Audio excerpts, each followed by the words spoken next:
Bom, pessoal, boa tarde a todos. Então, hoje a gente continua com a nossa sequência de webinários sobre educação à distância, né? E que a gente está desde do dia 11 trabalhando, né, nesses webinários.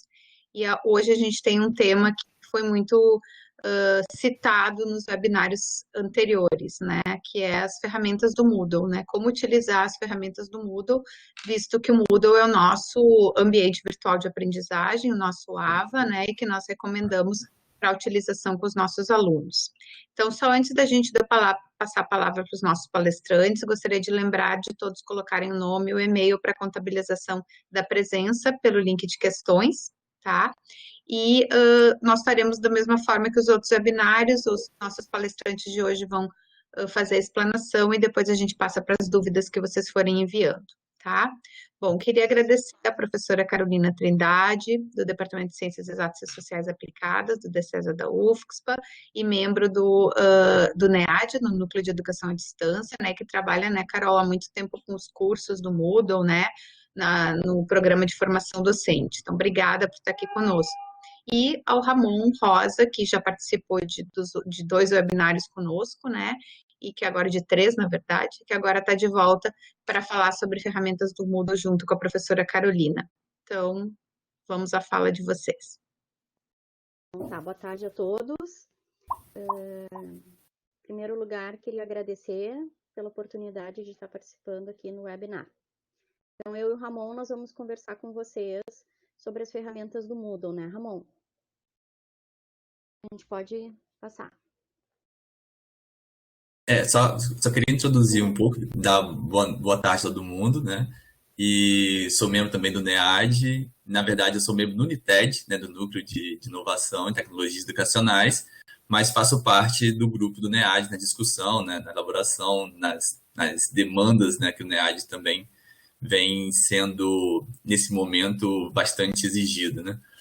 E essa apresentação dessas ferramentas, a gente tentou abarcar aqui um conjunto de ferramentas, porque são várias, se a gente for estender as ferramentas para administração, para atividades, para recursos, incorpora, assim, contempla um grupo grande de atividades, né?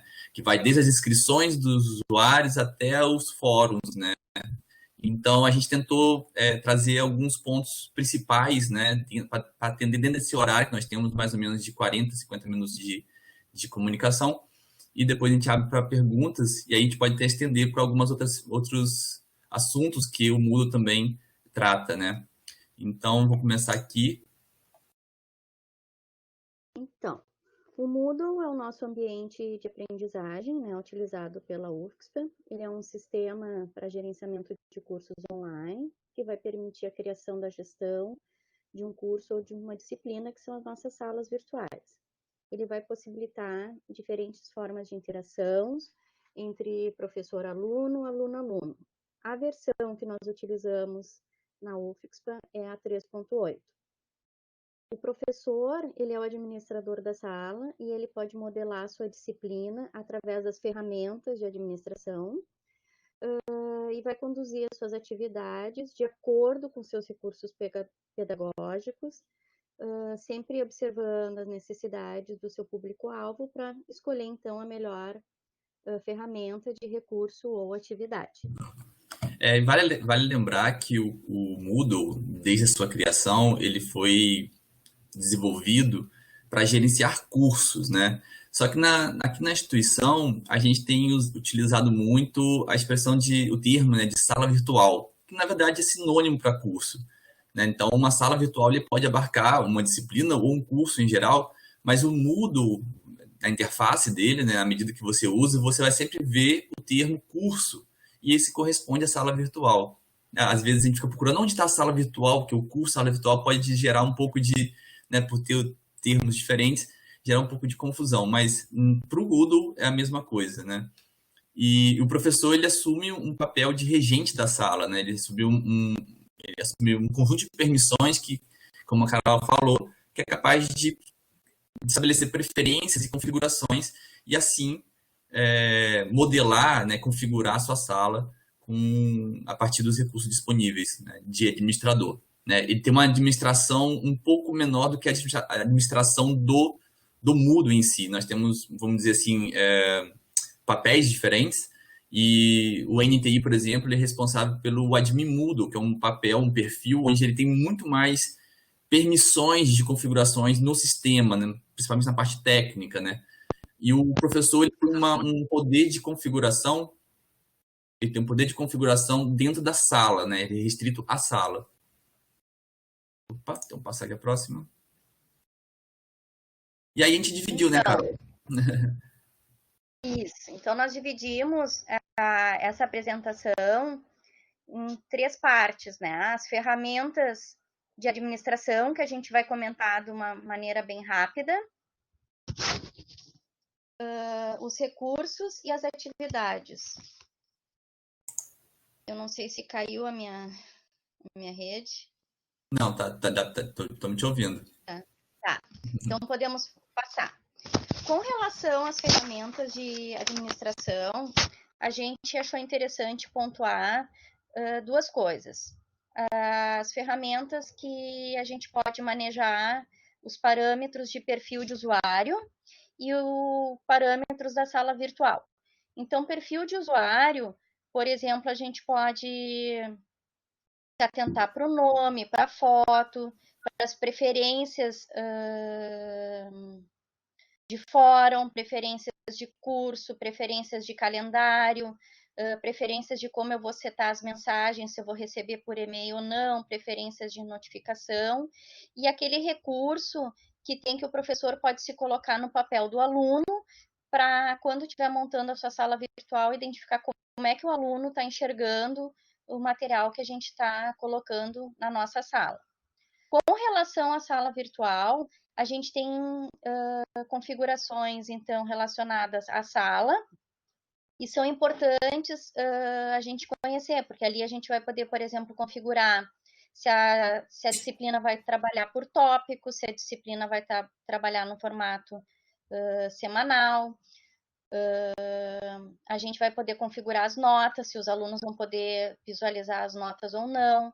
A gente tem a opção de utilizar os relatórios, que são ferramentas importantes, porque nesses relatórios a gente pode identificar se um aluno fez uma determinada atividade, se determinada atividade foi feita por qual aluno, e a gente pode identificar quando que a gente quer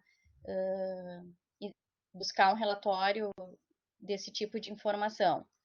Também nessa parte de sala virtual e gerenciamento, a gente se preocupa com a parte da inscrição dos alunos.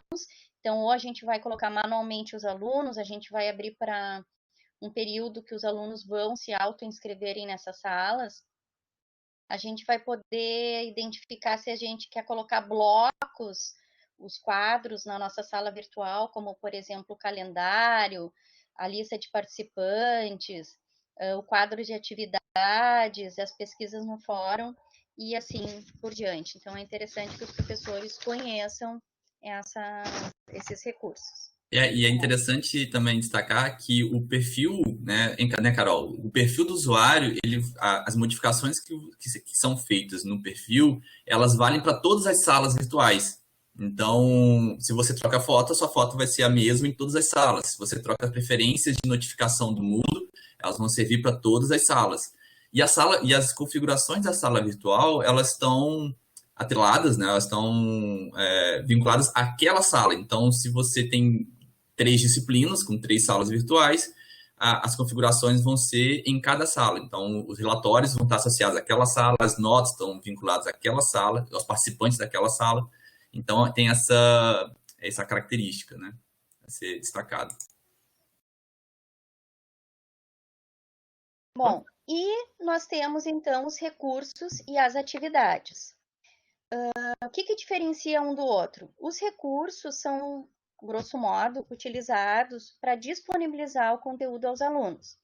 E as atividades são aquelas ferramentas que vai permitir a comunicação ou avaliação com os alunos. Então, sempre lembrando que quando a gente for identificar qual recurso utilizar e qual atividade utilizar, a gente tem que ter em mente aquele planejamento prévio, os objetivos da nossa proposta de aula ou unidade de aula. Com relação às atividades, de uma maneira geral, porque depois a gente vai comentar um pouquinho algumas atividades, a gente pode, na maioria delas, disponibilizar as atividades e configurar um período de tempo de disponibilização. Muitas atividades permitem que a nota seja incluída. Algumas notas são incluídas automaticamente, outras o professor tem que ir lá e registrar a nota. E muitas atividades também permitem que se faça o feedback. Tá bom. Bem, e aqui a gente tentou meio que separar, classificar um pouco desses recursos e ferramentas, né? Dessas ferramentas que o Moodle dispõe, e a gente vamos tentar falar elas por partes, né? As primeiras que talvez, vamos dizer assim, que permitem uma interação professor-aluno e aluno-aluno, quer dizer, as ferramentas que promovem cooperação, elas são, nós relacionamos, destacamos algumas, né? E nós podemos dividir entre as atividades síncronas, quer dizer, ferramentas que apoiam atividades para uma comunicação síncrona, ou ferramentas que apoiam atividades para comunicação ou cooperação assíncrona. Lembrando que as síncronas são as ferramentas que permitem que os participantes estejam em um mesmo momento, durante um mesmo período, permitindo uma certa sincronia, uma certa interação em tempo real, né? E aí nós temos como Moodle... Ih, o Moodle está errado aqui, ó. Agora que saiu aqui errado. Ferramentas do Moodle. Nós temos aqui para videoconferência, nós temos o Big Blue Button, que é justamente esse webconf que nós estamos utilizando para poder, né, comunicar aqui o webinar. E nós temos o chat, que é a ferramenta do Moodle, que permite uma interação via texto, né? Uma interação síncrona, porém textual, por troca de mensagens em texto. E vamos falar uma por uma, né? Mas só passando rapidamente, nós temos aqui o diálogo, fórum de discussão, glossário, base de dados e o wiki. Então essas serão as ferramentas que nós vamos falar agora. E no segundo momento, apenas mostraremos com um exemplo ilustrativo de como o rótulo, principalmente, como o rótulo e esses outros recursos são organizados dentro de uma sala. Vamos utilizar o exemplo da sala virtual do nosso curso de formação em AD, né, formação docente em AD. E, por fim, nós vamos passar também, caracterizar e mostrar os recursos e como são recomendados, ou talvez uma dica de indicação de como usar também as ferramentas que nós chamamos de envio único, né, mas por uma falta de um termo melhor. Né, mas elas são ferramentas que, uma vez que há o envio, a submissão dos dados, ela teoricamente se encerra, né, com exceção para a tarefa, que é uma ferramenta que pode fazer múltiplos envios, né. Mas vamos falar um pouco de cada uma. Então vamos começar pelo Big Blue Button, que é a nossa ferramenta síncrona. Carol, quer falar alguma coisa sobre esse? Não, pode seguir, né? Nós temos o tempo já correndo. Então, nós temos a ferramenta Big Blue Button, que, na verdade, não vou parar de falar muito dela. Já falamos dela na webinar de ferramentas síncronas. E essa ferramenta, ela é a ferramenta que nós disponibiliza aqui, né, que é para videoconferência. Ela permite essa comunicação. Ela é recomendada, nesse momento, para reuniões institucionais ou atividades mais dos departamentos, não necessariamente vai ser uma recomendação para a sala de aula. Esse nós temos o Google Meet, que não é uma ferramenta do Moodle, mas está dentro das plataformas disponíveis para os docentes. Então, ela é uma ferramenta simples para videoconferência, permite a apresentação de trabalhos, como estou fazendo agora, nesse momento, nos nossos slides, permite gravação, permite um recurso adicional à lateral, que é o chat, notas compartilhadas, e, eventualmente, quando for necessário, também pode fazer uma transmissão simultânea para o YouTube, né, para o YouTube. Então, basicamente é isso, que tem uma imagenzinha rápida. Vamos falar agora do chat. Esse sim é um importante. O chat, ele é uma ferramenta síncrona, como eu falei antes, para trocas via texto.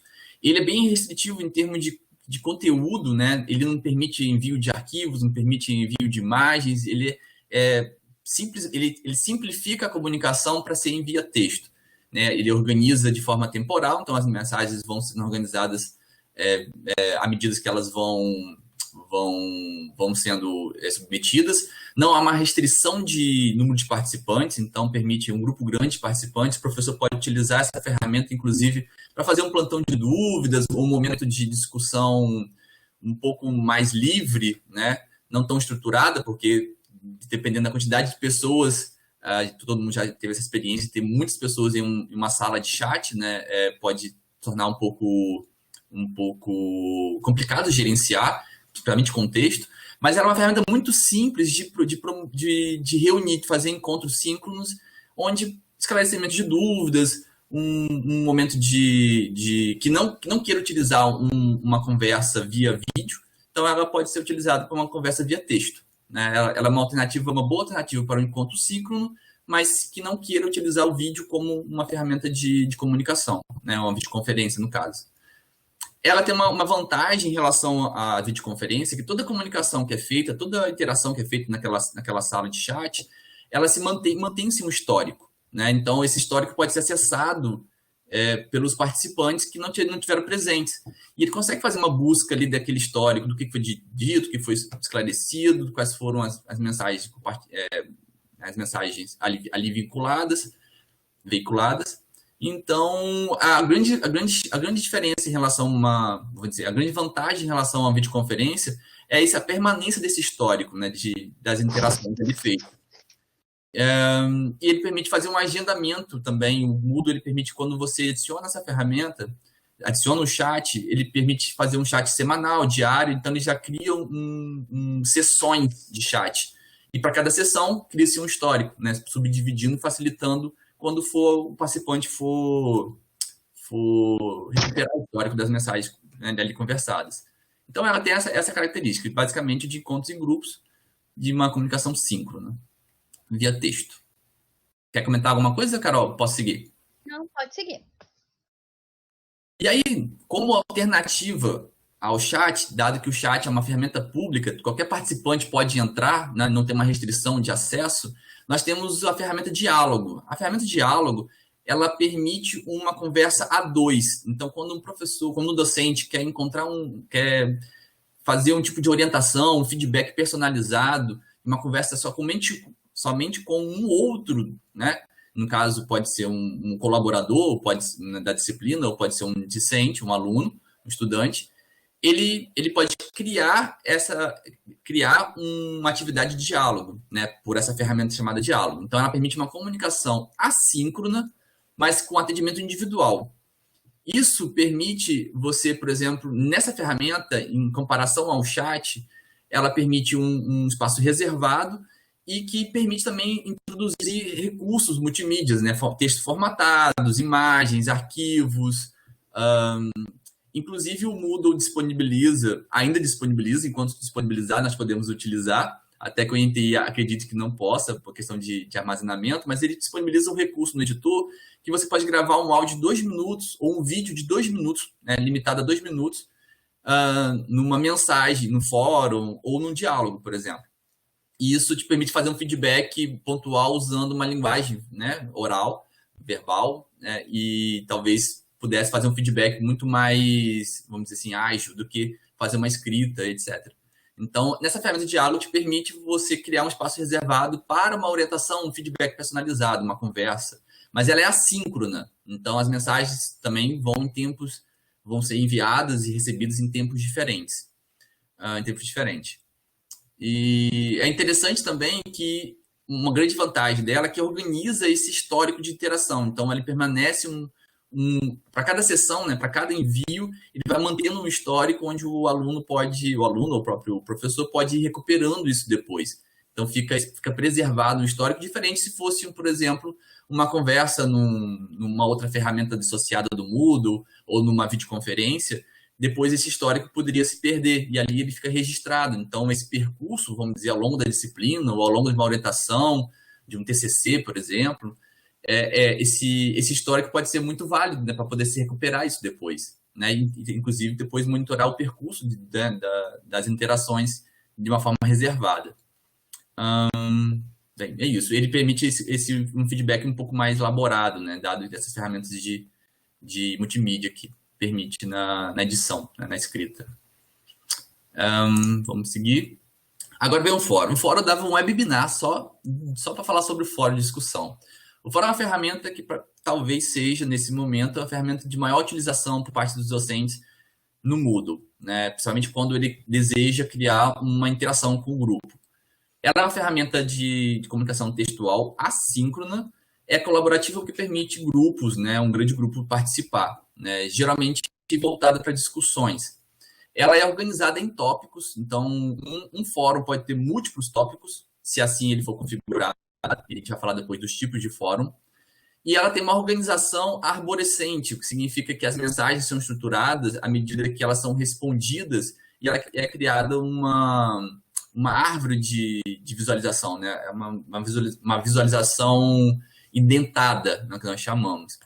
E ela tem também a sua organização, né, via o tempo, ou seja, ela tem uma organização temporal. Então, à medida que as últimas mensagens são visualizadas mais embaixo da página, né? As primeiras mais em cima. Mas aí tem um detalhe interessante, que são os recursos. Muitos desses recursos, às vezes, não são percebidos. E tem vários recursos para mediação, para feedback. E um dos tipos de recurso, antes de falar dos tipos de fórum, é toda mensagem, normalmente ela é pública, ou seja, todo mundo que navega nesse espaço, nesse fórum, vai conseguir visualizá-la. Só que o Moodle, não sei bem a partir de qual versão, ele permitiu a possibilidade do envio de mensagem privada.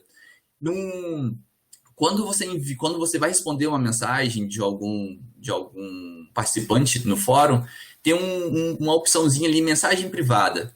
E aí, ao clicar, aquela mensagem vai ser apenas visualizada pelo autor da mensagem que está sendo respondida, né? Então, ela não fica pública para todos. Então, permite um feedback ali particular, privado, reservado a um determinado receptor, um determinado participante. Isso é um recurso muito bom e, às vezes, as pessoas não atentam a esse recurso. Outro recurso interessante, que também é possível, é a mobilidade de trecho das discussões, ou seja, um grupo de mensagens, uma coleção de grupos de mensagens, elas podem ser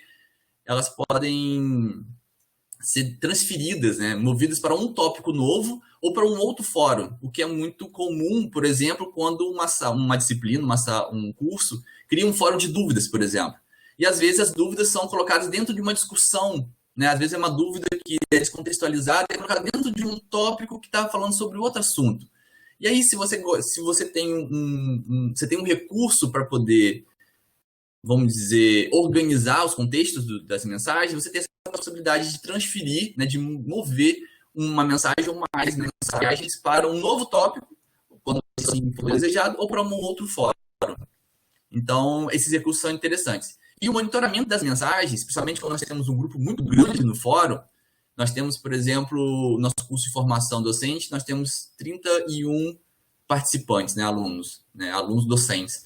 E sim, em 2 dias, nos 2 primeiros dias, nós tivemos 30 mensagens de cada um.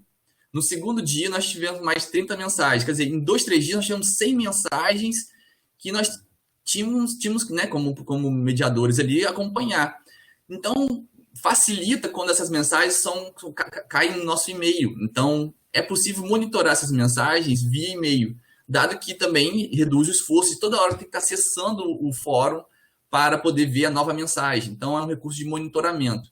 Só que quando o grupo de mensagens é muito grande, você tem a opção, por exemplo, de configurar para não receber as mensagens ou receber elas compiladas todas de uma vez. Então, uma vez por dia, você consegue receber todas as mensagens que foram vinculadas ali no fórum, foram postadas no fórum. Falando sobre o tipo de fórum, é interessante que o Moodle disponibiliza 5 tipos de fórum, né? 5 tipos. E cada um dá uma dinâmica diferente. Um deles é o fórum geral, é o fórum mais comum, né? O fórum geral ele permite que qualquer participante possa criar um tópico, possa acessar as mensagens, todas as mensagens são públicas. Então, é um fórum, né, de configuração padrão. Um dos fóruns que poucos também assim, é interessante ressaltar e que pode ser muito útil é o fórum PIR, que é o fórum de perguntas e respostas. Como é que ele funciona? Ele funciona o seguinte: o professor pode colocar uma questão e cada um pode responder no próprio fórum. Só que, quando o participante for responder, ele não consegue ver as respostas anteriores dos seus colegas. Isso permite que ele não seja influenciado pelas respostas dos outros, faça a sua resposta, e à medida quando ele concluir sua resposta, quando ele submeter sua resposta, aí sim ele conseguirá visualizar a resposta dos demais. Então, isso é uma estratégia para você tentar, de alguma forma, né, reduzir a influência de uma resposta com as demais, né, antes de responder. Mas o que? Ah, tá. Um outro tipo de fórum é que os títulos do fórum ficaram uma descrição, né? Na verdade, um tipo, né? Uma palavra-chave. Então, um dos tipos é cada usuário inicia apenas um tópico. Isso aqui é um tipo de fórum que geralmente é usado, por exemplo, para seminários. Quando um professor delega uma temática para um grupo de alunos, e vamos dizer que eles têm que criar um tópico e, nesse tópico, fazer algum tipo de resumo, algum tipo de postagem referente ao seu seminário. Então, mas para evitar que, por exemplo, várias pessoas do grupo criem, né, um líder do grupo crie mais de um tópico, você pode restringir um máximo de um tópico por aluno. Então, isso é uma forma de você restringir e não ter múltiplos tópicos para falar sobre o mesmo assunto. Então, cada usuário pode apenas criar um novo tópico, um único tópico. Nesse tipo fórum padrão exibido em formato de blog, ele altera a visualização do fórum e ele simula um blog, onde a primeira postagem vai ser o post principal e os tópicos serão os comentários desse post, né? Então, essa é uma formação, é um formato bem diferente, tenta se assemelhar ao blog. E aí, para cada tópico, é permitido que se crie uma discussão via um tópico. Então, alguém comentou alguma coisa, cria-se uma discussão por um tópico, né? Então, é assim que funciona esse tipo. E, por fim, uma discussão simples, que é o seguinte: só tem um tópico e a discussão acontece nesse único tópico. Ninguém consegue criar mais tópico. Esse tipo de fórum, por exemplo, é interessante para um fórum de apresentação, né? Quando se inicia uma disciplina, o professor quer que todo mundo se apresente para quebrar o gelo, para todo mundo, né, colocar suas preferências, suas motivações, para se conhecer. Então, criar um fórum de apresentação, você pode utilizar esse tipo de fórum, que é uma discussão simples. É um único tópico, todas as mensagens acontecem dentro desse tópico. Não é possível criar outros tópicos. Bem, então a recomendação do uso é quando que se utiliza fórum, né? O fórum é utilizado quando tem esse interesse que as mensagens vinculadas ali, elas sejam visualizadas pelos demais. Essa é a grande vantagem do fórum, é que as mensagens sejam públicas, né? As discussões sejam públicas. E você pode criar vários fóruns e cada fórum pode ter vários tópicos, uma forma de ser organizados.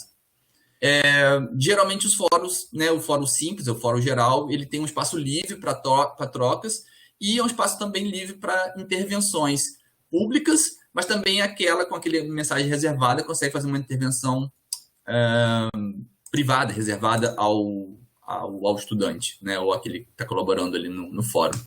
Outra ferramenta é o glossário. O glossário geralmente é utilizado para... Quer falar alguma coisa sobre o fórum, Carol? Acabei passando direto. Não, está perfeito. Está perfeito.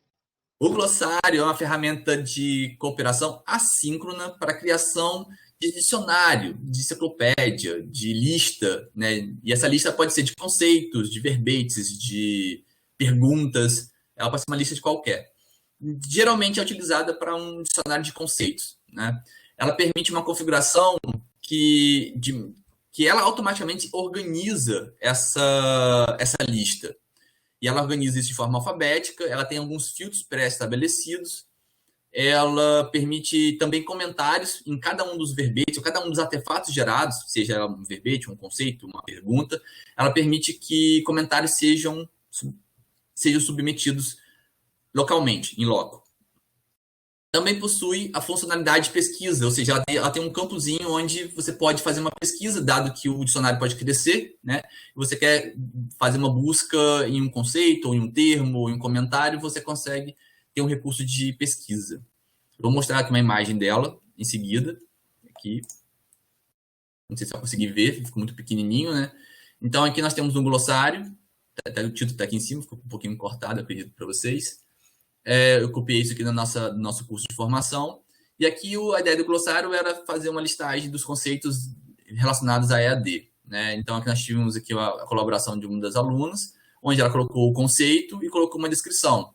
Ela colocou aqui a aluna da Sandra, aqui a aluna da Helena, não sei se elas não estão nos ouvindo hoje aí, e aqui ela, parcialmente, você vê que é bem recente, já foi essa semana, nós estamos utilizando essa semana.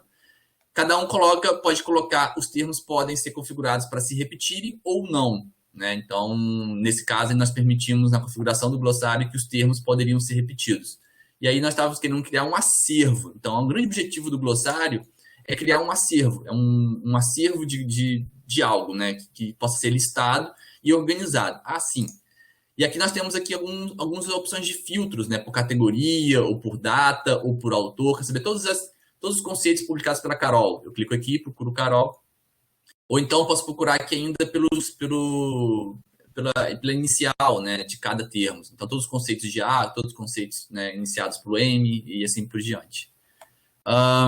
É possível fazer avaliações diretamente nos conceitos ou fazer uma avaliação global, né, da ferramenta, do uso da ferramenta.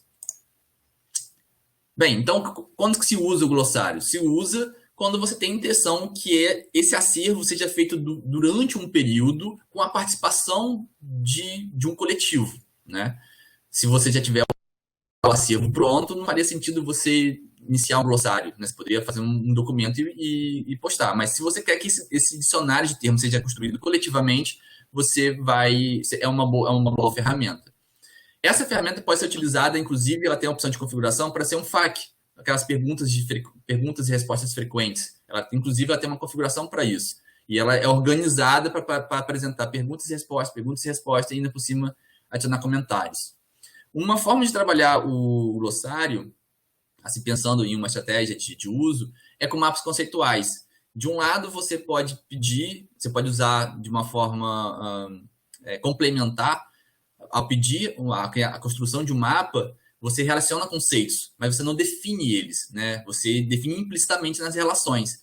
No glossário, você complementa essa atividade solicitando que se para cada conceito naquele mapa, ele possa descrever, né? Ele possa conceituar, ele possa dar uma definição para cada conceito. Então, é uma forma de estender o trabalho de mapas conceituais. Quer comentar algo ou posso seguir? Bem rapidinho. O glossário, a gente também vai da criatividade do professor, né? Eu já vi professores comentando em outros cursos que podem usar o glossário, por exemplo, para disponibilizar o plano de ensino, usar o glossário, tu pode ter mais de um glossário na sala, às vezes pré-requisitos que os professores não conseguem trabalhar em função da carga horária, então eles deixam um glossário pronto para os alunos irem estudando também como lembretes de conteúdo. É interessante pensar o glossário como ele pronto, né? Mas sempre na ideia de que ele possa ser também ampliado durante a disciplina, né? A ideia de ter ele fechado antes da disciplina começar, talvez seja uma forma de utilização que não explore os recursos da ferramenta. Possa utilizar para a forma de organização, de busca, né, de filtros. Mas é interessante pensar que esse glossário ele possa ser construído dinamicamente pelos participantes. Base de dados. Base de dados é um recurso que tende a ser um pouco mais complexo, porque ele exige uma preparação um pouco maior. Qual é a função da base de dados? É uma outra ferramenta que também é para uma participação assíncrona, onde os participantes tentam manter um conjunto de registros organizados em uma base, né? Então, o professor, quando vai construir uma base de dados, ele prepara quais são os tipos, né, de conteúdo que são formados por campos, e esses campos podem assumir diferentes tipos, né? Pode ser uma imagem, pode ser um título, pode ser uma caixa de seleção, pode ser uma área de descrição, pode ser uma URL, pode ser, como falei, um link para um vídeo, né? Pode ser um arquivo, um upload. A ideia da base de dados é fazer um levantamento colaborativo. Então, todo mundo vai colaborar, por exemplo, fazer um levantamento vou pegar um exemplo, um levantamento de conceitos associados a um tipo de assunto, um levantamento de metodologias para um tipo de área de domínio de conhecimento. E aí você pode criar uma organização onde os próprios alunos vão alimentar essa base de dados, né? Aí você fala assim, tá, mas qual a diferença da base de dados do glossário, então? Se o glossário e a base de dados criam-se um acervo, cria-se um levantamento de algo, né, de um conjunto de registros. A diferença é que a base de dados ela é mais flexível, você pode criar novos campos para poder ser adicionados. No caso do glossário, você só tem 2 campos, né, que é o título e a descrição, pergunta e resposta, conceito e definição. Então, ele é restrito a isso na base de dados você consegue expandir colocando vários campos, né? Um campus, por exemplo, nome, endereço, CPF, enfim, ou título, metodologia, referência bibliográfica, né? E assim por diante. Arquivo de referência e assim vai. Então, ele tem uma flexibilidade em relação ao glossário. Portanto, também ele é um pouco mais complexo de se preparar, dado essa preparação de campos, de tipos, de configuração. Quer comentar alguma coisa, Carol? Tá bloqueado seu microfone. Seu microfone tá bloqueado. Desculpa. Podemos exportar essa base de dados, né? E lembrando que o do glossário também a gente pode imprimir. Ah, verdade. Tem esse recurso. Bem, então, tanto no caso da base de dados também não é utilizado para discussões, né? Embora ele tenha uma organização de levantamento, ele não tem artifício, recurso para poder criar discussões. No glossário, ele tem a opção dos comentários. A discussão fica um pouco restrita aos comentários, né? Não tem como fazer uma organização dessa discussão, mas permite pelo menos os comentários. Vamos de uma forma um pouco melhor. E o Wiki, né? Para fechar essas ferramentas colaborativas, o Wiki ele é uma ferramenta de grande... É uma ferramenta assim, com muita flexibilidade para construir textos coletivos, textos colaborativos, ou seja, autor e coautores podem colaborar em um único documento. Então, é uma ferramenta assíncrona para edição colaborativa de documentos textuais. Bem, e quais são os recursos que ela nos oferece? Ela nos oferece um gerenciamento de edição. Como ela é parecida com o Google Docs, né? O documento do Google, onde permite várias pessoas acessando o documento e editando. A diferença da ferramenta do Wiki, do Moodle, é que nós temos um controle maior dentro do Moodle. A gente consegue ter a navegação desses usuários ali dentro. E como a ferramenta do Google é muito mais, vamos dizer, robusta, o gerenciamento de edição da ferramenta Wiki, ela tem ela é mais simplificada. O que ela faz? Quando um participante está editando, os demais não conseguem acessar o documento, né? Isso é bem comum. Nas versões anteriores do Moodle, os participantes não sabiam porque não conseguiam acessar. Hoje, na nossa versão institucional, a partir da versão 2.5, acredito, hoje nós estamos na versão 3.8, uma versão bem mais adiante, ele avisa falando, olha, está bloqueado porque tem alguém utilizando. Tente mais tarde, né? Espere um pouco, tente novamente.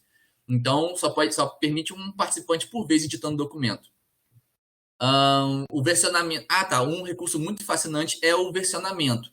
À medida que os colaboradores vão editando, vão salvando, vão editando, ele vai construindo um histórico de alterações.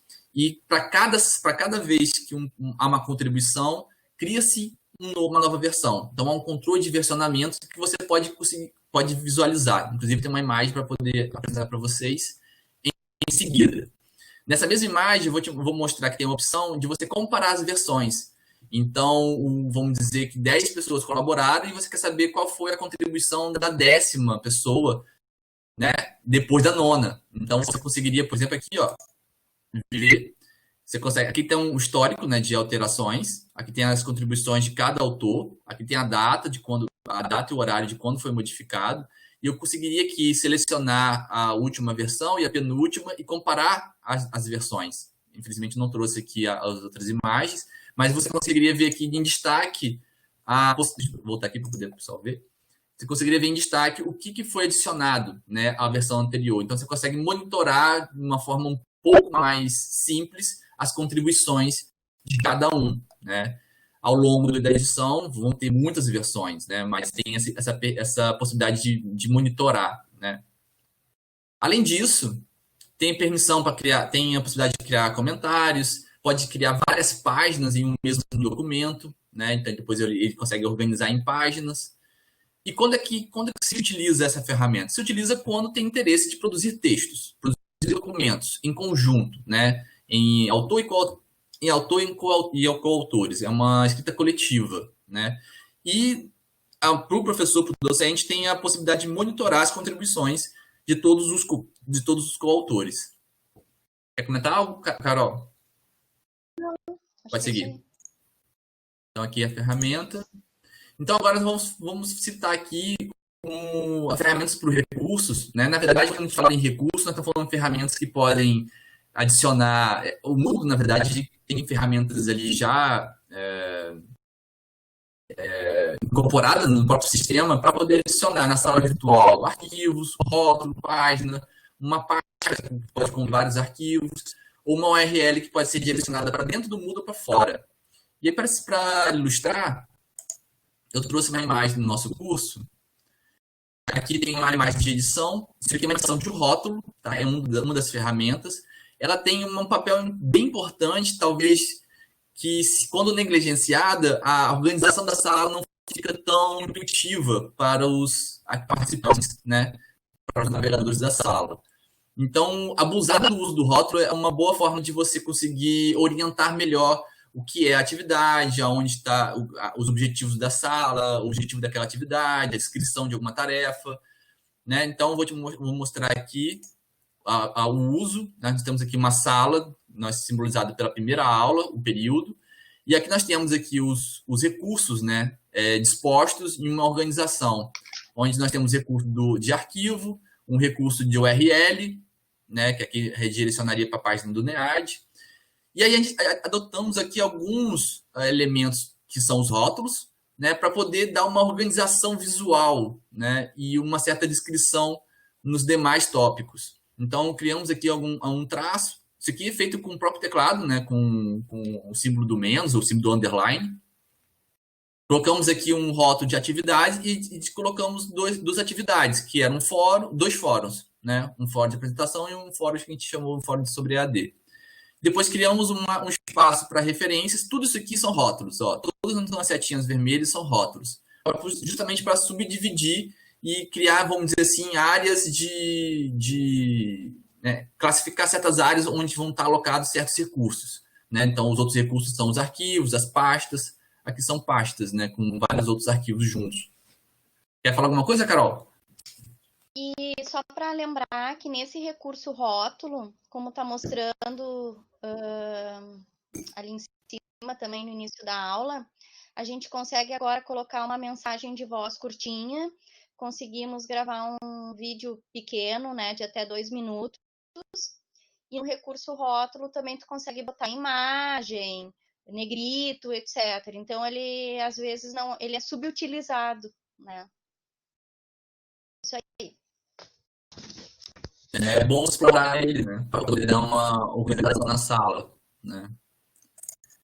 Bem, e aqui era para ilustrar os recursos e finalizaremos agora com as ferramentas que chamamos de envio único, né? Na verdade, são ferramentas que permitem uma submissão, né? Esse é o termo melhor, assim, que ele submete e encerra um ciclo naquela ferramenta. Então, enquete, edição, questionário e tarefa. Algumas permitem fazer mais de um envio, como no caso da tarefa.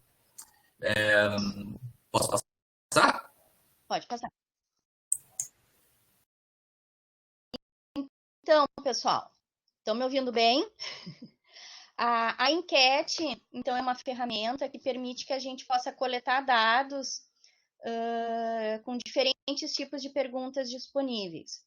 Na enquete, a gente pode configurar o período de disponibilização dessa enquete, o tipo de resposta, se o aluno vai responder só uma vez, diariamente, semanalmente, mensalmente, se a resposta vai ficar anônima ou não, se o aluno vai poder visualizar essas respostas ou não, e permite também criar questões ramificadas. Normalmente ela é usada para pesquisa de opinião e pode ser usada para coletar dados de aluno, para se ter um panorama de uma determinada questão ou de um determinado assunto. Então, podemos... Ramon, quer comentar alguma coisa? Não, então, a ferramenta da enquete o objetivo dela é dar um panorama, né? Quando é utilizado, é criar um panorama, uma forma rápida, né, ágil, e ter uma noção de um panorama, assim, de opinião, né? Acho que é basicamente isso que você falou. A escolha é muito semelhante à enquete, mas ela permite que a gente faça somente uma pergunta com múltiplas respostas. Os resultados da escolha podem ser publicados depois que o aluno responderam ou depois de um determinado período. Então, isso tudo é configurado. Então, a gente pode utilizar a escolha para criar perguntas quando a gente quer uma pesquisa rápida sobre reflexão de algum tópico, para fazer alguma testagem rápida de compreensão dos alunos, para alguma tomada de decisão, por exemplo, quando é que a melhor data para a gente recuperar uma aula? O que vocês acham sobre determinado assunto? Tá certo isso ou tá certo aquilo? E aí o professor pode seguir a discussão. Justamente isso, é para apoiar decisões, né? Ela é muito usada isso. Uma forma rápida de vamos decidir quando vai ser nosso encontro síncrono. Pronto, coloca ali, coloca algumas opções e rapidamente já tem um retorno, né? Às vezes a gente usa também a escolha para criar grupos. Isso, né? Vocês vão ter que se organizar em grupos. É uma possibilidade de uso também. Bom, a lição. A lição é uma atividade que eu vejo que ela é muito bacana, mas subutilizada, né? Por quê? Porque ela exige um planejamento. A lição, ela, grosso modo, ela vai lembrar um PowerPoint quando a gente utiliza aqueles links e hiperlinks. Então, quando a gente quer fazer um estudo dirigido, a gente pode utilizar a lição. Né? O aluno ele vai navegando por páginas e a gente pode conduzir para sequências de exercícios e conforme a resposta que o aluno vai fazendo, ele pode voltar para a lição, ele pode ser direcionado para o início do exercício. Então, ela permite um feedback imediato. A dificuldade que está na lição, e é por isso que é o único slide que nós colocamos ali uma fotinho, né? É que é importante que o professor faça um fluxograma antes de utilizar a lição. Porque quando nós construímos a lição, nós construímos as páginas e cada página vai ter um ou mais links, um ou mais botões. Então, a gente tem que saber direitinho para onde que a gente vai direcionar quando um botão for clicado. Então, ela pode ser utilizada, por exemplo, para autoavaliação do aluno, como atividade de reforço e também como uma atividade avaliativa. Eu acho que uma das grandes vantagens desse tipo dessa ferramenta é que você pode fazer uma disposição de conteúdos em um fluxo e em determinado momento você pode criar uma intervenção com perguntas, né? Então você pode ajudar nas reflexões, criar algum tipo vamos dizer assim, você pode apresentar uma dúvida, apresentar uma questão, de uma forma levantar uma dúvida daquele leitor e no slide seguinte já introduziu alguns assuntos que possam ajudar a responder a questão que foi colocada no momento anterior. Então ela cria um fluxo vamos dizer assim, flexível de conteúdo e questionamento, né? Diferente daquele conteúdo que você lista todo o conteúdo, o sujeito faz a leitura e lá no final ele vai fazer as respostas às questões. Então as questões podem estar no meio do conteúdo, né? Então esse fluxo ele pode ser mais dinâmico nesse sentido, inclusive com alguns feedbacks, né? Isso, e essas questões podem ser, por exemplo, verdadeiro ou falso, múltipla escolha, aí tu configura se tu quer deixar um menuzinho no lado ou não, ela é bem interessante de ser usada.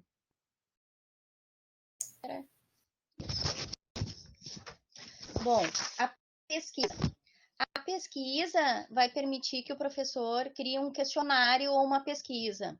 Ela é muito similar ao Google Forms, que nós estamos acostumados a usar. Então, seria um Google Forms dentro do Moodle, né? Então, esse questionário ele pode ter vários tipos de questões, múltiplas escolhas, questões de texto. Ela já fornece uma análise das respostas, uma contagem das respostas e os gráficos. E aí, o uso vai da criatividade do professor. Às vezes, o professor pode usar para ter um feedback de um tema, de um assunto, de como é que está a disciplina ou não. É isso aí. Vamos seguir. Bom, a pesquisa de avaliação são questionários que já estão prontos dentro do Moodle. E o objetivo é avaliar e refletir os processos de aprendizagem do curso e da disciplina.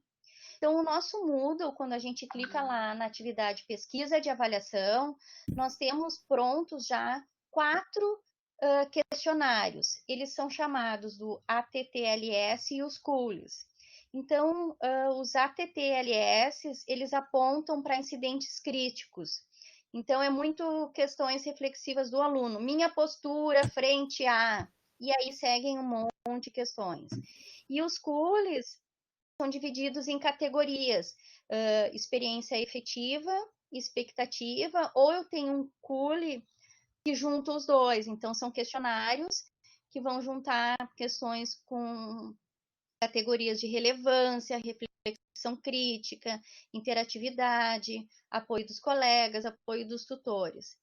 Então, ele é indicado para o aluno, para o participante, fazer uma reflexão sobre a sua aprendizagem, mas também para o professor. Se antes nós olharmos essas questões, com certeza a gente vai parar para se perguntar, será que eu estou proporcionando também que o aluno consiga e seja estimulado a ter uma postura crítica, a interagir, a apoiar os colegas ou não, né? Então, são recursos bem interessantes. Ele não serve para fazer pesquisa de avaliação institucional, não é isso, né? Isso é uma coisa importante de ser pontuada, mas é mais para uma reflexão para o aluno e para o professor, principalmente porque o aluno no ensino à distância tem toda essa característica de autonomia, de autorregulação. Então, eu acho que é bem legal e é muito fácil de ser criada, né? Porque ela vem pronta, tu diz o tipo de pesquisa que tu quer e o Moodle gera as questões para ti.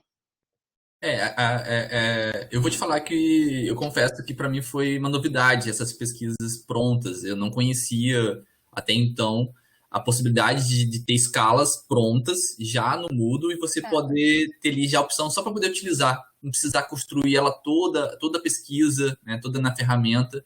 Você pode já podemos pensar mais adiante, quando tiver braço para isso, em já importar algumas escalas ou já deve estar disponível algumas escalas para serem utilizadas e importadas para o Moodle, né? Então a gente pode pensar nisso no futuro, né? De construir escalas, deixar ali disponíveis para certos usos, né? Fica ali um acervo de pesquisas prontas, de escalas prontas. É uma ferramenta que é pesquisa, mas já está com um acervo de pesquisas já prontas, uma coleção de pesquisas prontas. Questionário. Bom, vamos lá. Vamos ver se a gente resolve em 2 minutos. O questionário. Então, o questionário online é um recurso super valioso para os professores. Então, ele permite que seja criado um banco de questões e, a partir desse banco de questões, o professor pode criar um ou mais questionários. Essas questões podem ser verdadeiro ou falso, múltipla escolha, associação, questões de texto. Questões que não forem de textos, o Moodle já pode dar uma resposta. Então, conforme o tipo de questão, vão aparecer caixinhas que a gente deve ir preenchendo. Essas caixinhas são importantes porque na maioria delas são os feedbacks. Então, quando tu cria uma determinada questão, é interessante que tu aponte, errou em quê? Então, tu pode dizer assim, olha só, estude melhor essa unidade, acertou muito bem, siga adiante. E depois tu ainda pode ter um feedback da questão em si. Quando que eu posso utilizar os questionários? Tu pode criar esses questionários online como um reforço de aula, né?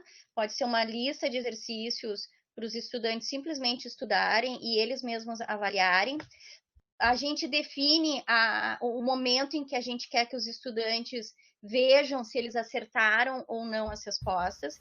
Então, por exemplo, se eu quero fazer um questionário que os alunos utilizem para um estudo próprio, eu já posso, lá nas configurações, indicar que o aluno vai ver a resposta de imediato.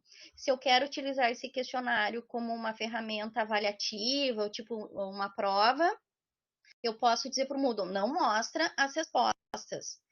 Ou Moodle mostra as respostas somente quando o aluno terminar o questionário. Moodle não mostra respostas até o dia tal, né?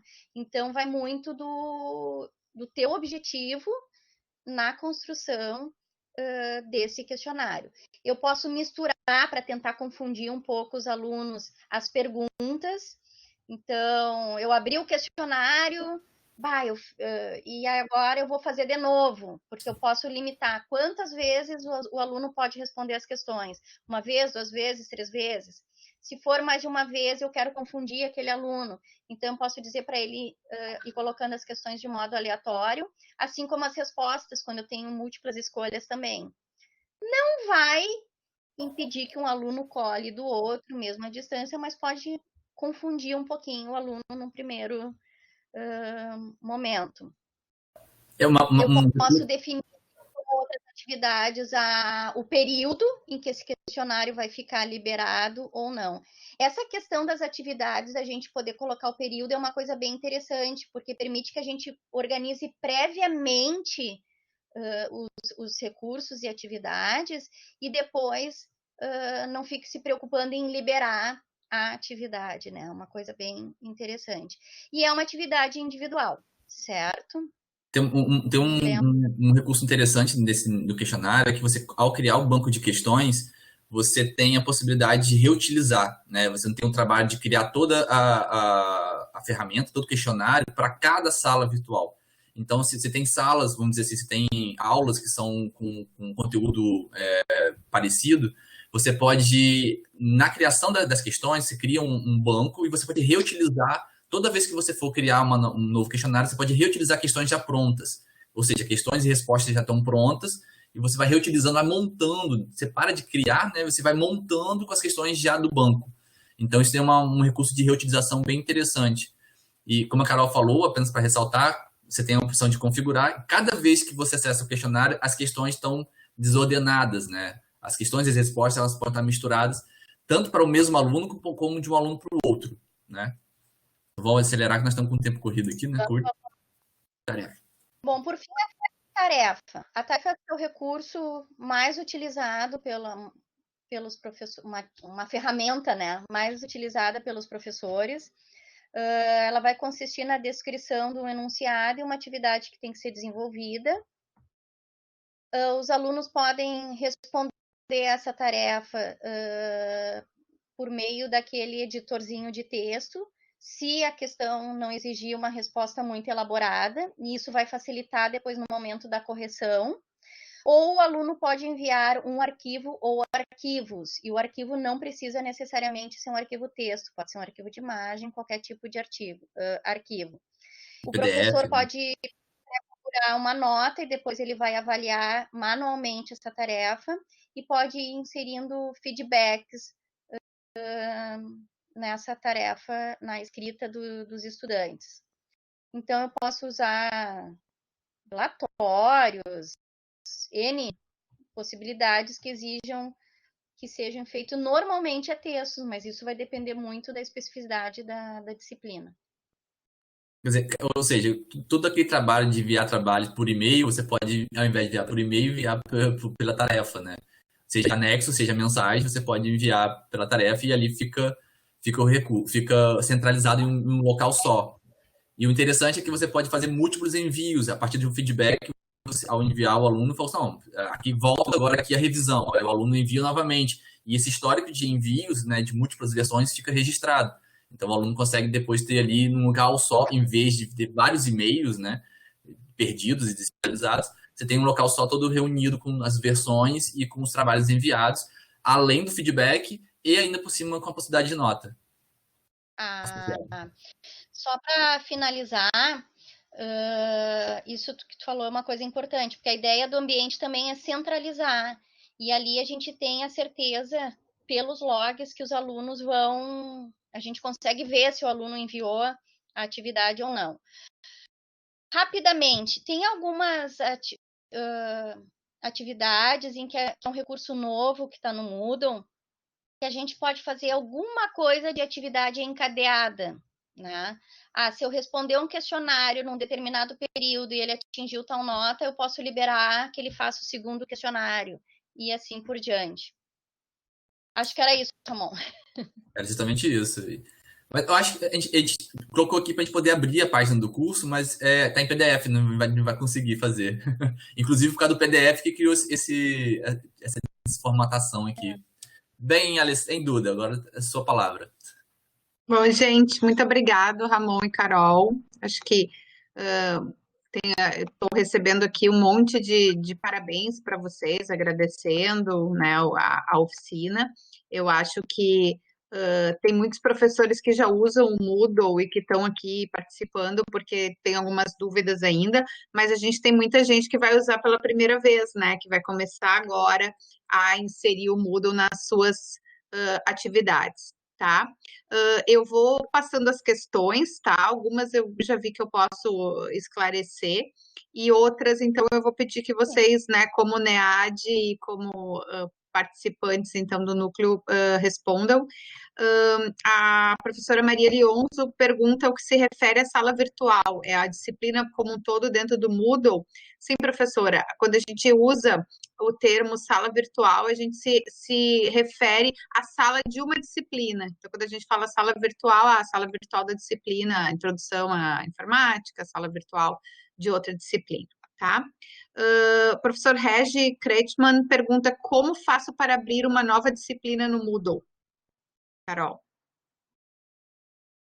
Nós temos um formulário, né? E existe o sistema de chamados para abertura de disciplina, né, Ramon? É o sistema de pedidos internos, né? Para cada nova sala virtual. Isso, para cada nova sala virtual tem que solicitar via sistema de pedidos internos. Site aquele, né? O endereço é PI, pessoal, PI, pedidosinternos.ufspa.edu.br, pi.ufspa.edu.br, tá? Bom, vamos adiante. Professora Cláudia Schneider disse que talvez fosse interessante mostrarem no Moodle o local onde as configurações podem ser realizadas, pois, por exemplo, a função papel professor estudante, que troca de professor para estudante, desde que mudou a versão eu nunca mais consegui achar. Ela está falando que nesse novo layout ela não conseguiu ver como que troca o papel. Isso é bem importante, né? Quando a gente está montando a disciplina, a gente deixa algumas atividades visíveis e outras não. E quando a gente bota em função aluno, em visão de aluno, a gente vê o que realmente está visível para o aluno ou não, né? Então ajuda bastante. Tu pode mostrar, Ramon? Eu não estou com permissão de... Eu não estou com permissão de exibição. O Roberto, eu acho que tirou. Agora sim, pode mostrar a tua tela. Deixa eu ver se eu consigo aqui. Tá, agora apareceu. Eu posso aqui. Então, a gente não entrou no como fazer, porque a intenção não era fazer um curso de Moodle, né? E sim fazer uma apresentação que pudesse falar sobre as características de cada ferramenta. Até porque não daria nem tempo de apresentar. Mas tá aqui, ó. Aqui a gente consegue... Ela estava perguntando onde muda o papel, né? No lado superior, na parte superior, no canto superior direita, perto da sua foto, ao clicar na setinha, tem aqui a opção mudar papel para. Ao clicar aqui, você tem algumas opções, entre eles o estudante. Ao clicar como estudante, você vai ver a sua sala virtual como se fosse um estudante, né? Um papel do estudante, algum dos estudantes. Então, aquelas como a Duda falou, aqueles recursos, atividades que estão ocultos não vão ser apresentados, né? Vão ser apresentados como é o estudante ver, né? Mas é isso. É assim que trata. Depois de voltar ao seu papel. Isso, desculpa, Carol, desculpa. Para voltar ao papel anterior, né? Para voltar no seu papel anterior, o seu papel de professor, você clica novamente no mesmo lugar e vai ter a opçãozinha aqui, ó, retornar ao meu papel normal, né? Então voltarei a ter o papel que não era de estudante, no caso de regente da disciplina ou de professor. Tá. Eu já vou responder umas questões que vieram lá embaixo, referente à resposta que eu dei, que a gente deu anteriormente. Mas se uma disciplina, a professora Cristiane Tovo, se uma disciplina já tem uma sala virtual, todos os professores poderão utilizar? Sim, se a sala for usada junto pelos professores na disciplina, o professor que é o regente pode incluir os demais professores na sala. Então, isso é feito por dentro do Moodle mesmo, tá? Tem que tomar cuidado, porque a gente criou salas temporárias. Oi? Não, É responsabilidade do professor regente incluir esses professores. Isso. Não, eu só tô falando aqui porque, às vezes, né, pro nosso curso de formação, e a Cristina acho que faz parte do nosso como participante do curso, quando a gente criou um conjunto de salas temporárias virtuais, né, salas virtuais temporárias para o curso de formação. Então, essas salas vão ser salas apenas destinadas para o curso, né? Então, elas não serão transformadas numa sala de disciplina. Então, né, só para poder fazer observação. Sala prática do curso. Isso, a professora Marilene Garrido também perguntou se ela pode solicitar a exclusão da sala virtual pelos pedidos internos também. Pode tanto inclusão quanto exclusão, tá? Vou seguir e voltar para as perguntas na ordem que tinham sido feitas. Professora Mônica Lima pergunta, na prática, qual a diferença entre diálogo e as mensagens no Moodle? As mensagens também chegam pelo e-mail cadastrado? Obrigada. Isso, então, essa é uma boa pergunta. A diferença da mensagem para o diálogo é que na mensagem você tem menos recursos para poder fazer a comunicação. Então, você tem apenas o texto, né? E a organização da mensagem, ela fica, como você já conhece, fica uma sobre a outra, sem uma organização visual melhor. No diálogo, você consegue fazer essa comunicação de 1 a 1, porém, você consegue manter um histórico, você consegue usar outros recursos, como formatação, textos mais longos, uma área de exibição melhor. E então você tem um controle, você tem uma formatação e um controle melhor dessas trocas, né? A diferença é basicamente essa. No diálogo, se tiver configurado no Moodle, os participantes recebem a mensagem por e-mail, né, dos envios. E também porque tu pode criar mais de um, né? Então tu organiza melhor. Sim, isso. Por ser uma atividade. Bom, agora vem uma pergunta sobre o glossário. Tá? Agora está na ordem que vocês apresentaram, né? Se mais de um aluno editar um conceito específico, sem repetir o termo, é possível visualizar quais alunos editaram? Ou o termo precisa se repetir para acompanhar quem editou? Pergunta a professora Alessandra Pérez. Eu não sei se eu entendi bem, mas os termos não... O glossário permite que os termos possam ser repetidos ou não. Né, ele consegue restringir ou deixar livre. No caso, quando alguém repete o termo, os termos... Não, ela está perguntando, Ramon, sem repetir o termo, se ela pode, por exemplo, um aluno editou o termo do outro, e se depois ela pode ver qual era o original e como ficou editado. Então, no glossário, um aluno não consegue editar o registro do outro. Então, cada um tem seu registro. É diferente de um wiki, por exemplo, que você consegue reescrever. No glossário, cada registro é do seu autor e não tem a permissão de alteração. Mas se eu não me engano, a gente pode configurar para permitir comentários. Sim, isso. E quando a gente cria o glossário, tu pode parametrizar se tu vai liberar antes ou não, se vai ter uma aprovação do professor ou não, também. Ah, verdade, isso. Também tem essa possibilidade de você habilitar, como é que era a expressão? Mas habilitar permissão, o controle, algo nesse sentido que cada submissão do glossário... Né? Isso, cada submissão do glossário, o autor da atividade, que é no caso o professor, ele vai ter que habilitar, ele vai ter que permitir, né, que essa postagem seja efetuada. Então, passa por um controle ali, por uma revisão. Mas não tem, até onde eu sei, não tem como um aluno editar a definição, né, o termo do outro. Tá, agora vem 2 perguntas sobre o Wiki. A professora Maria Leonzo pergunta se é possível fazer links para outras páginas entre as Wiki. E a professora Aline Camargo, primeiro agradece a vocês e fala que, em relação ao Wiki, é possível a edição de tabelas, um preenchimento coletivo de um documento organizado em forma de tabela? No Wiki, ela quer saber. saber se tendo uma tabela todo mundo pode editar junto, é isso. No Wiki, você tem no próprio Moodle, você tem a opção de inserir imagem e tal, e tem a opção de tabela, que é um recursozinho do editor. Então, você consegue inserir aquela tabela, né? Então, a tabela é uma tabela HTML, mas, enfim, é uma tabela que é um recurso do editor. Então, ali você consegue editar. Então, poderia todo mundo preencher, alterar a tabela ali. Né? Como? Vamos, Carol. O Moodle tem aquele editor padrão do rótulo, né? Uhum. Então, assim como funciona no rótulo, vai funcionar no Wiki. Isso, exatamente. No fórum, né, é o mesmo editor. Em relação aos links, você consegue fazer um link de um wiki para o outro wiki, sem problemas. Tem a opção, é a mesma coisa, tem um editor, tem a opção de criar links, hiperlinks, e aí você cria, você copia o endereço lá do outro wiki, né, e cria o hiperlink sem problemas. Também é possível. Tá. Acho Agora, que tudo, né? acho que sim, acho que as perguntas. A professora Ana Elisa pergunta qual a diferença entre as ferramentas pesquisa e enquete. Quer falar, Carol? Que a pesquisa, vamos lá, a pesquisa é como se fosse um Google Forms, né? Tem mais recursos, né? Ela tem mais recursos. E a enquete, tu tem alguns tipos de questões que tu pode colocar, mas não são os tipos de questões é um pouquinho mais limitado, né? Tanto é que a pesquisa é um recurso novo, pelo menos no nosso Moodle, né? Até há um ano atrás não tinha esse recurso.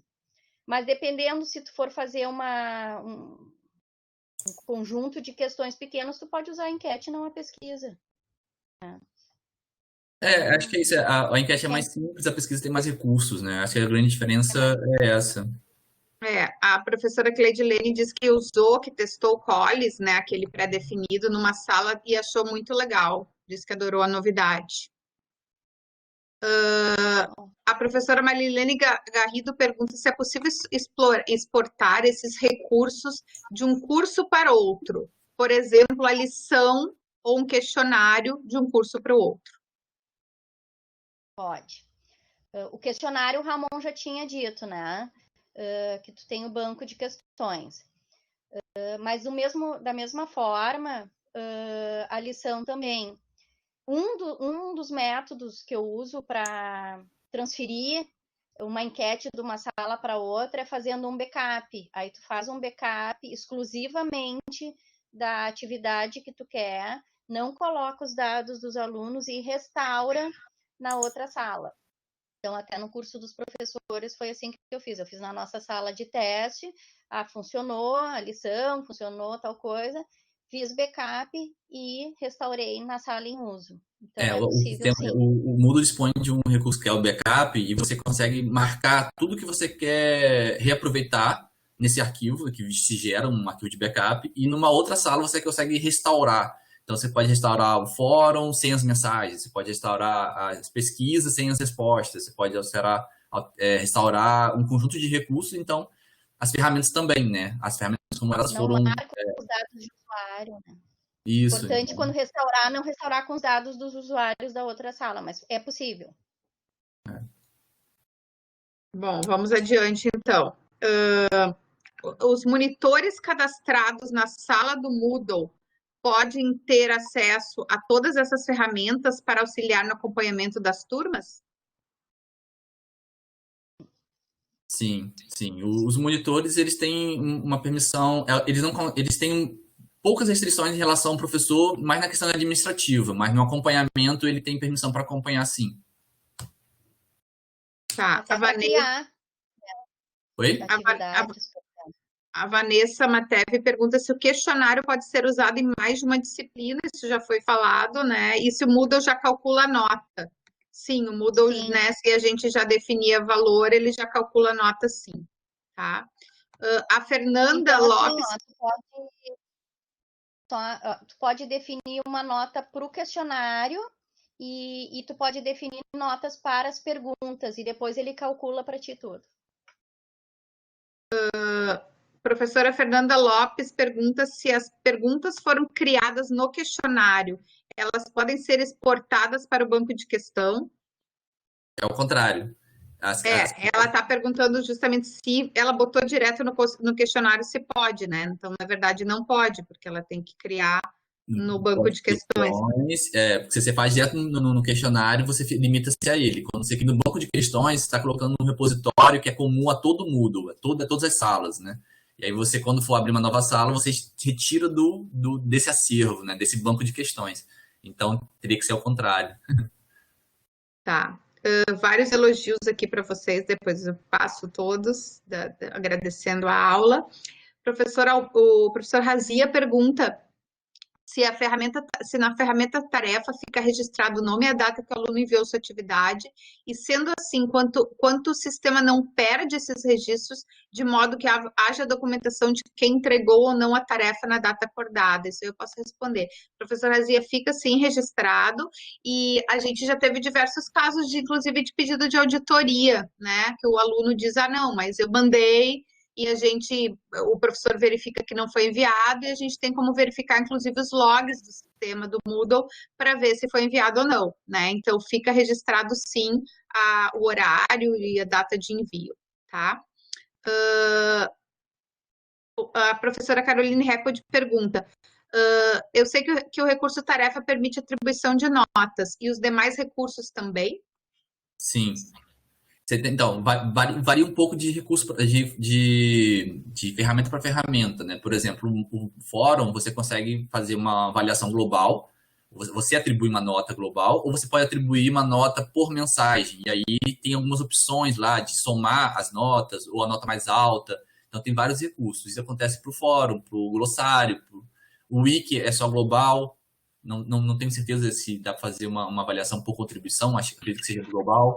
Então, assim, quase todas as ferramentas permitem associar notas, né? A geração automática de nota, como acontece no questionário, que vai ser mais restrito a algumas ferramentas, como no caso do questionário. A professora Aline Camargo, ela pede se poderia mostrar como indicar, como inserir um vídeo no Moodle que está no Google Drive. Professora Aline, sexta-feira o tema do webinário são vídeos, né?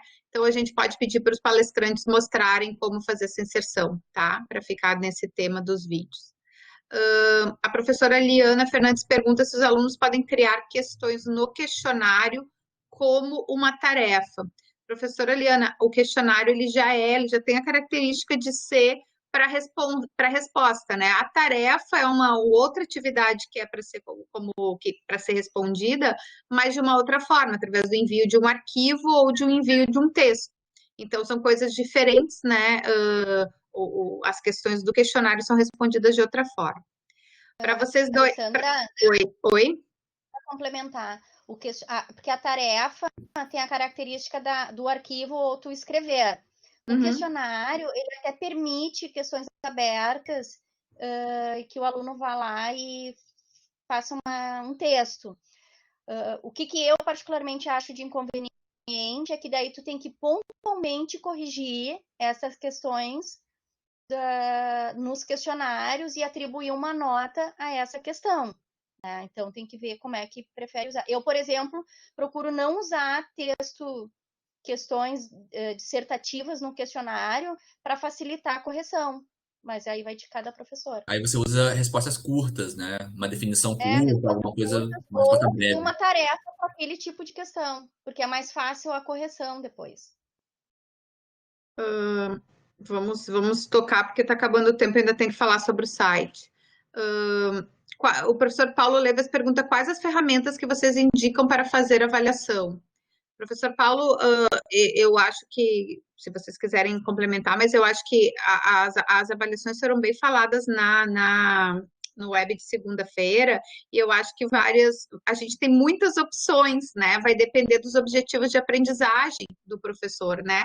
Quais os objetivos que o professor definiu para aquela aula, ele vai escolher qual a ferramenta que ele vai poder usar para avaliar, né? Então, quando todas as atividades do Moodle, né, tem os recursos e as atividades, qualquer uma das atividades podem ser usadas para fins avaliativos, né? Mas vai depender, então, do objetivo de aprendizagem da sua aula, tá?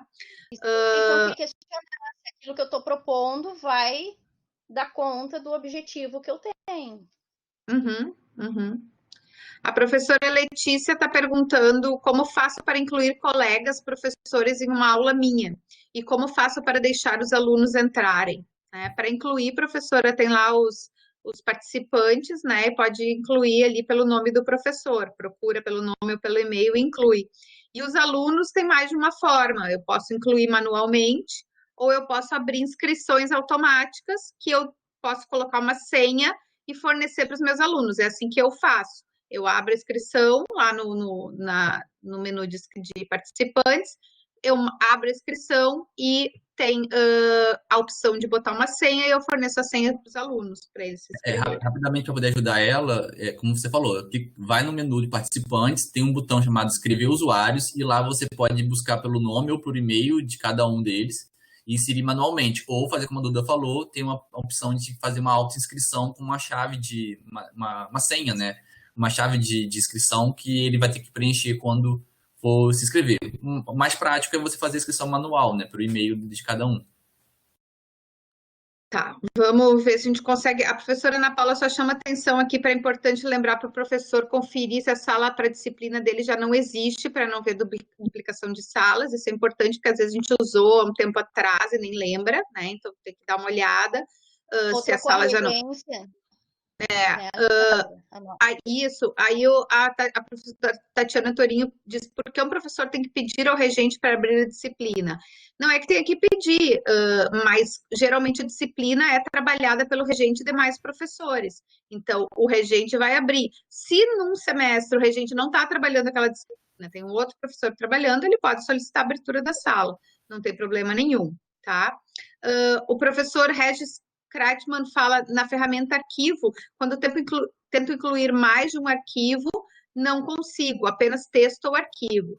Sim, professor, na ferramenta arquivo é uma só, mas se eu usar a ferramenta pasta, eu posso abrir uma pasta e daí colocar vários arquivos ali dentro de uma só vez, tá? Mas na ferramenta arquivo é uma só, tá? Professora Ana Boff fala que costuma fazer um questionário autoavaliativo para os alunos e gostaria de saber se a pesquisa de avaliação é editável, se posso alterar as questões oferecidas automaticamente ou mesclar as questões dos formulários disponíveis. Não pode. Aquela não. É engessado, né? A professora Rita fala que um curso de Moodle seria bom, ele está em andamento, professora Rita, a Carol e o Ramon aqui presentes que estão conduzindo esse curso, foi amplamente divulgado, né? E tem 30 professores fazendo o curso no momento, tá? Professor Pedro Romão pergunta onde achamos as nossas salas antigas, se existem ou não. As salas que estão habilitadas, elas podem ser acessadas pelo menu inicial do Moodle, onde tem todas as salas lá. Então, todas as salas pode ser verificado quais as salas que estão correntes ou não. Roberto, tu pode pegar aí... Por nome ou por categoria, né, Alessandra? Isso. Roberto, tu pode colocar aí o site do Tamo Junto? Tem uma pergunta que que a pessoa não achou o site ainda no nosso site institucional. Ele foi hoje que ele está entrando no ar, então a gente não botou o link lá ainda. Mas o link para acesso é Tamo Junto, não é Estamos Juntos, é Tamo Junto mesmo, tudo junto. Tamo Junto, ufspa.edu.br. Daí, esse é o acesso para o site. Já estão a gravação de todos os webinários lá, pessoal. E logo abaixo da gravação do webinário tem o link para apresentação, para o PPT, o PDF, com a apresentação, tá? A gente também já vai entrar no ar hoje o link para o curso de Moodle da URGS, que foi muito citado e que como sendo um curso de ótima qualidade. Para o site da UFMA, a UFMA também está com vários cursos de planejamento de aulas em EAD, então a gente botou o link para o site deles. O site da UFMA é o EAD... agora esqueci o nome, mas tem também Você na EAD, Você na EAD. A gente botou o link e botamos o link também já para o ARES, que é o Acervo de Recursos Educacionais em Saúde do Ministério da Saúde, que a gente já citou como tendo muito material, tá? Então, a gente teve algumas perguntas aqui que entraram depois que não deu tempo da gente responder. né? A gente é muito conteúdo para essa aula, tem várias pessoas agradecendo aqui, depois eu vou passar para o pessoal os agradecimentos e tudo, tá? E o pessoal aqui tem gente que sugeriu fazer mais vídeos sobre o Moodle e tudo, a gente tem um manual, mas, pessoal, esses cursos, né, a gente tem vários cursos, esse da URGS que está sendo muito citado, ele trabalha ferramenta por ferramenta, e, mas o layout é diferente, mas a ferramenta é a mesma, né, então, a gente, visto, né, a nossa urgência em resolvermos outras questões, a gente está recomendando, então, esse curso da URGS, que vários professores já testaram, que é de ótima qualidade. Bom, convido para sexta-feira vocês assistirem o webinário sobre produção de vídeo, tá? E na semana que vem a gente tem segunda, conteúdo clínico em EAD, muito importante para quem trabalha, né, com a parte clínica. Na quarta-feira, fazer autopromoção aqui, fonte de recursos educacionais abertos, né? Eu vou falar junto com a professora Fernanda da UNB sobre isso, sobre as fontes que a gente tem e sobre o que a gente pode buscar nesses repositórios. E na sexta-feira, direitos autorais, né? Com o nosso pró-reitor de administração que tem especialização nessa área em direitos autorais para material didático, tá? Bom, então esses aí são os próximos webinários, né? E eu não sei, Carol e Ramon, se vocês querem falar mais alguma coisa. Agradecer a participação. Ficamos disponíveis para poder, quem sabe, tentar, dentro da demanda de e-mails que não estão dando conta, de tentar ajudar a orientar o uso das ferramentas quando assim possível. Gente, aí tá na tela tá o nosso site, então tá ali, né, tamojunto.ufcspa.edu.br. Depois a gente vai botar o link no nosso site da UFSPA, né? Ele tá bem simples, né? Layout simples e objetivo com o material que vocês precisam, tá bom? Muito obrigada por estarem aqui conosco de novo, né? Então, sexta-feira a gente continua o nosso tracking de webinários e tomara que vocês possam estar aqui de novo conosco, tá? Boa noite a todos, um abraço. Obrigada. Boa noite. Obrigada, Carol. Obrigada, Ramon. Obrigada, Duda. Obrigada, pessoal.